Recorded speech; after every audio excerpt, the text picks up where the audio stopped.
सीमाकडून जाणून घेऊया। सीमा, काही वेळामध्ये आता मिरवणुकीला इथल्या सुरुवात होईल, आरती होणार आहे।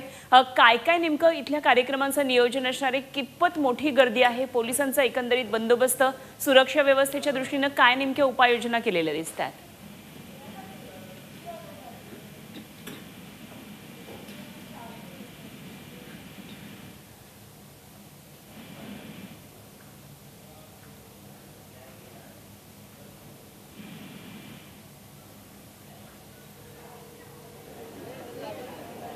आणि आपल्या प्रतिनिधी सीमा आढे आपल्या संपर्कात येत आहेत। गणेश गल्लीच्या राजाची आपण ही दृश्य पाहतोय। 8 वाजता गणेश गल्लीच्या राजाच्या विसर्जन मिरवणुकीला सुरुवात होणार आहे।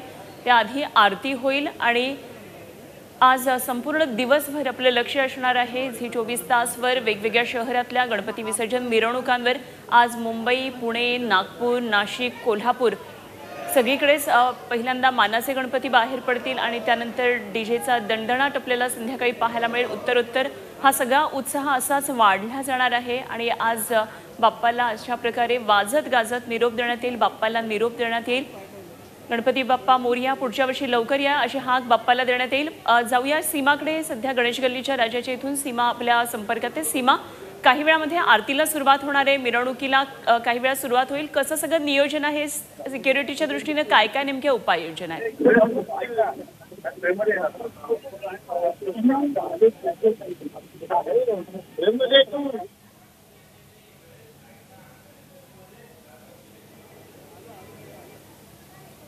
सीमा, गणेश गल्लीमध्ये आता निश्चितच मिरवणुकीसाठी तयारी सुरू असेल, जय्यत तयारी सुरू असेल।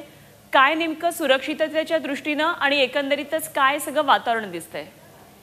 नक्कीच आपल्याला माहिती आहे की गणेश गल्लीमध्ये मोठ्या संख्येनं जनसागर लोक मोठ्या संख्येनं कुटुंब गर्दी बाप्पाला निरोप देण्यासाठी या ठिकाणी जमते आणि त्यामुळे जिथे जिथे गर्दीचा विषय असतो त्या ठिकाणी कायदा सुव्यवस्था आणि पोलीस बंदोबस्तला मोठा हा विषय असतो। त्यामुळे मोठ्या प्रमाणात मोठ्या हजारोच्या संख्येने या परिसरामध्ये पोलीस बंदोबस्त जो आहे तो तैनात करण्यात आलेला आहे, जेणेकरून भाविकांना आणि गणेश मिरवणुकी दरम्यान कोणतीही घटना जी आहे ती घडणार नाही आणि चेंगराचेंगरी होऊ नये यासाठी आता वाहतूक पोलिसांकडनं सुद्धा तशा प्रकारे ट्रॅफिकचं नियोजन जे आहे ते करण्यात आलेलं आहे।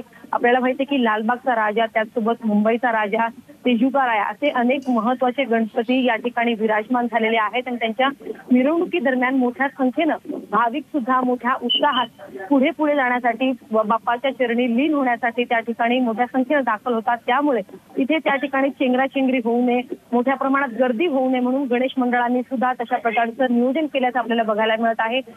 मुंबईचा राजा हा पुढच्या गल्लीने न जाता मागच्या दिशेने त्या मुंबईच्या राजाची जी आहे ती मिरवणूक निघते, जेणेकरून गर्दी जी आहे ती 2 भागांमध्ये विभागली जाईल, जेणेकरून मुंबईचा राजा त्याचसोबत लालबागचा राजा या दोन्ही बाप्पांना प्रार्थना करण्यासाठी भाविक जे येतात या ठिकाणी ती गर्दी कुठेतरी 2 भागांमध्ये विभागली जाईल अशा प्रकारचं नियोजन गणेश मंडळांकडून सुद्धा नियोजित करण्यात आलेलं आहे।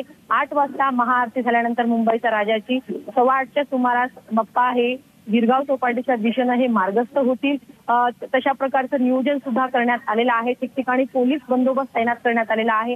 त्याचसोबत ट्रॅफिक पोलीस सुद्धा ठिकठिकाणी आपल्याला बघायला मिळत आहे, जेणेकरून जे मुंबईमध्ये आज जे लोक प्रवास करत आहेत त्यांना कुठलाही त्रास होणार नाही तशा प्रकारचं नियोजन करण्यात आलेलं आहे। लोकांना सूचना करण्यात आलेल्या आहेत की कोणत्या दिशेनं वाहतूक जी आहे ती वळवण्यात आलेली आहे, कोणकोणते रस्ते बंद करण्यात आलेले आहेत या संदर्भातली माहिती कालच मुंबई पोलिसांकडनं देण्यात आलेली होती आणि सकाळपासून आपण बघतोय की ठिकठिकाणी पोलीस सुद्धा मोठ्या संख्येनं आपल्याला बघायला मिळत आहेत। खरंय, अगदी विसर्जनाचा हा उत्साह आता सुरू होतो आहे आणि दिवसभर हा सगळा उत्साह सीमा आपण झी 24 तासच्या प्रेक्षकांना दाखवत राहणार आहोत। तर एकंदरीतच मुंबईमध्ये आता गणपतीला निरोप देण्यासाठी विसर्जन मिरवणुकांना काही वेळामध्ये सुरुवात होणार आहे। ही 2 दृश्य आपण पाहतोय, मुंबईतली लालबागचा राजा आणि गणेश गल्लीतल्या गणपतीची। आणि ज्या भाविकांना 10 दिवसामध्ये बाप्पाचं दर्शन घेता येणं शक्य नव्हतं आणि मुख्यतः या ठिकाणी खूप मोठी गर्दी असते, लाईनमध्ये थांबावं लागतं, कित्येक तासनतास रांगांमध्ये थांबून बाप्पाचं दर्शन घ्यावं लागतं। निश्चितच असे भक्तगण आज मिरवणुकीच्या दिवशी येतात आणि समोर बाप्पाचं दर्शन घेण्यासाठी निश्चितच त्यांची गर्दी होत असते आणि म्हणूनच आजच्या या सर्व मिरवणुकांवर झी 24 तासचं लक्ष असणार आहे। लालबागचा राजा आणि गणेश गल्लीची आपण ही थेट दृश्य पाहतोय।